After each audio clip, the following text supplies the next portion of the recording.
Sprav mi láskavosť a obliekaj sa primerane svojmu veku, nie ako štetka. Nikam nepôjdeš, nebudeš sa flákať s kamoškami, si matka! Ja nebudem babysitovať tvoje deti! Prečo máš ten rúž a takto natočené vlasy? Vyzeráš ako štetka.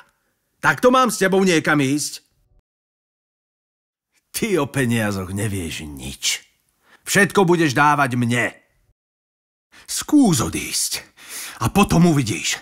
Ja to skončím a napálim to do prvého stromu. Potom môžeš do konca života ľutovať. Kam si dala tých 20 eur? Za túto šunku a mlieko? Dúfam, že máš bločky. Inak viac už do konca mesiaca neuvidíš. Výplatu budeš posielať mne. Ja ti potom niečo dám, keď budeš potrebovať. Si chorá! Mala by si sa dať liečiť, patríš na psychiatriu. A ja ťa tam dostanem. Keď niekomu niečo povieš, budeš ľutovať. Zbavím sa ťa tak, že aj deti zabudnú, že mali nejakú matku. Čo si to kúpila malému za tričko? Je drahé. Chod to okamžite vrátiť. Nepôjdeš na sestrinu oslavu, ani keby čo bolo. Deti? Deti, mama nás chce opustiť. Čo jej na to poviete?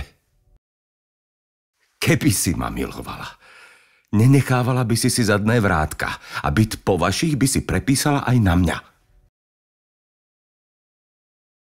Ty si myslíš, že keď zarábaš viac ako ja, že sa mi tu budeš nosiť?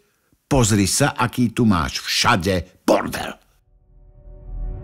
Psychické a ekonomické násilie sami nezmiznú.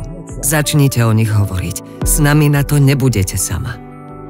Ale vykročte do bezpečia.